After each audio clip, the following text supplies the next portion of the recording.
his own transmission of hadith. She's only one of 68. We could read other ones of amazing women. One of 68 from one scholar, an Egyptian scholar. Ibn Hajar named 53 women amongst his direct authorities. 53 women amongst Ibn Hajar's direct authorities, one of the greatest ulama that this ummah has ever produced, and 53 of his teachers are women. I mean, what's going on, folks? What's going on here? Think about this, really. Think about this. Now, here, this is important. This renaissance of women's religious learning coincided with a new assertive promotion by the ulama of Sham and the ulama of Egypt, of Aisha, the wife of the Prophet ﷺ. There was a renaissance of Aisha's position during this same time. This is an important connection. Because if you don't know who you were, if you don't know who you were in the past, you can do nothing in the future.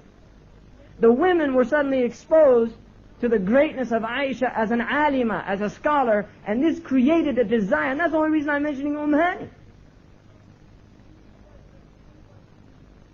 She was the wife of the Prophet, the daughter of the first Caliph, sallallahu alaihi wasallam wa radiyallahu anhu, as the most foremost female source of hadith. She relates over 2,000 hadiths.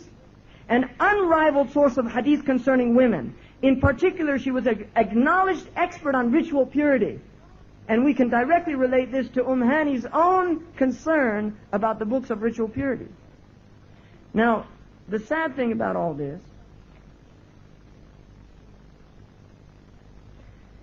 is the unique importance of Imam Sakhawi's dictionary becomes clear when we recognize that for reasons which we do not understand, women practically disappear from the centennial biography dictionaries that followed him. They disappear. Where'd they go?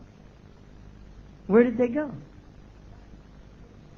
Al-Ghazi, who died in 1651, Christian, who wrote about the 16th century, included only 12 women amongst his 1,647 entries. And Muhibbi, who died in 1699, Christian, included none in his dictionary of 1,289 biographies of his century.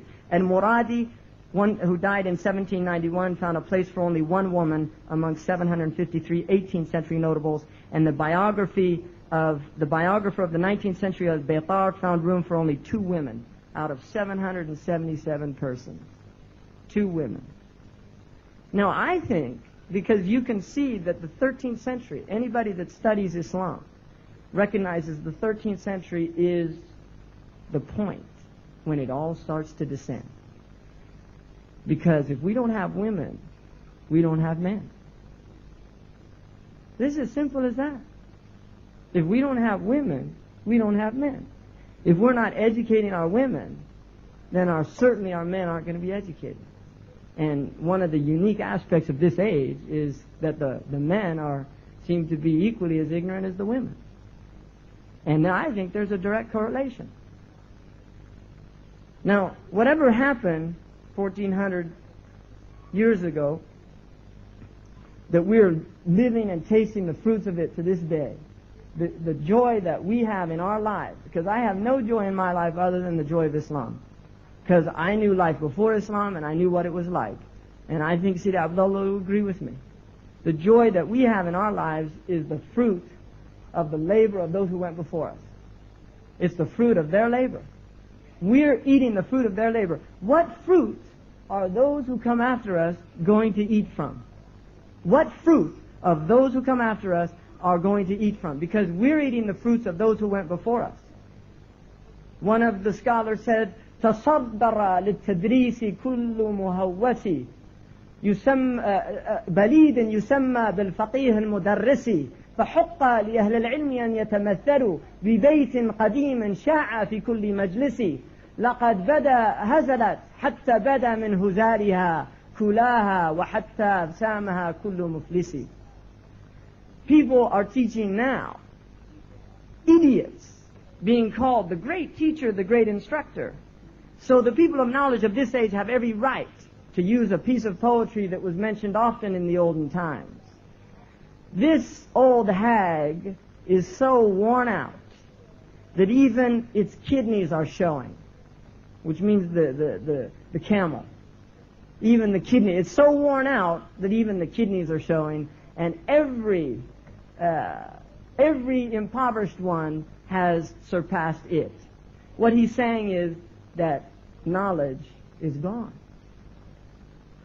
Now there's a beautiful hadith in which the Prophet ﷺ says, you will remain in good condition as long as you don't la tatasawu, you don't equalize. Equalization is the characteristic of the age we're living in. Everybody's the same. If you go to the masjid, you don't see notables. We don't see notables in our masjid anymore. We see this kind of flat state of affairs. Where are the lights that are going to illuminate the people? Where are those who have spent their early youth in the acquisition of knowledge so that they can guide this ummah? And I'm going to tell this, a young man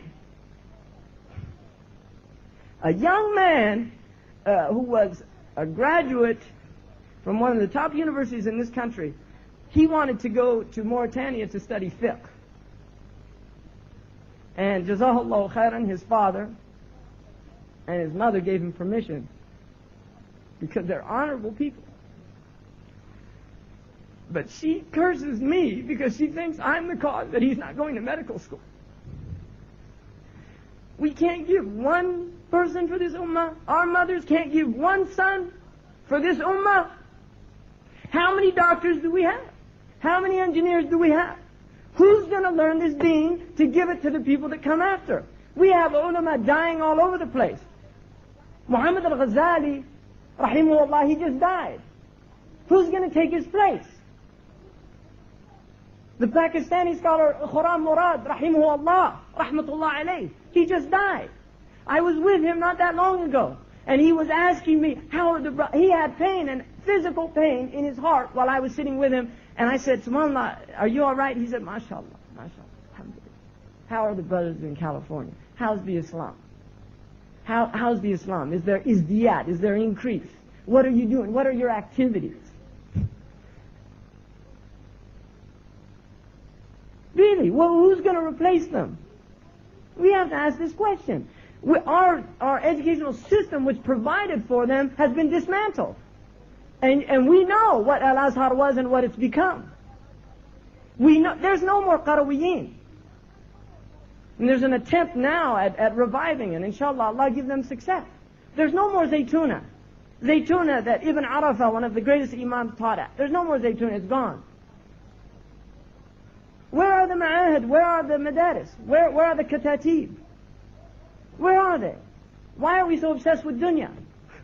We need fuqaha, we don't need doctors that bad. I haven't been to a doctor in 10 years. I need a faqih. I talk to my sheikh on the phone. I need a faqih every day. People ask me questions, and I'm like that poetry I just recited to you. People ask me questions every day. They don't ask their doctors questions every day. People call me every day. What do I do in this situation? Somebody just died. How much? We've got such and such situation. How do we divide the inheritance? I'm going on Hajj and I have debts. Well, what do I do? I did this in my prayer. Is it invalid or what do I do? I left the prayer for 10 years and now I've come back. Do I have to do it? Do I not have to do it? This is everyday life because this is about worshiping Allah subhanahu wa ta'ala. And either we have people that can guide us or we don't. And the chaos, the anarchy, what I would call ideological tribalism that exists in this ummah now. Ideological tribalism. We used to have tribalism based on blood. Now we have tribalism based on ideology. Tribes. We've got tribes going around with names, and they call everybody else kafir or bal or bid'i. I mean, somebody was handing out, Sidi Abdullah, we know this story, man. Somebody was handing out manshurat in London. It's amazing. I don't have time to... handing out, Imam Hamza Yusuf is bal, bid'i. Handing out at the masjid. Barakallah fik, I need a hasanat. I don't have a problem with it. I feel sorry for him. I'm not worried about me. That gives me encouragement. More hasanat in the bank account.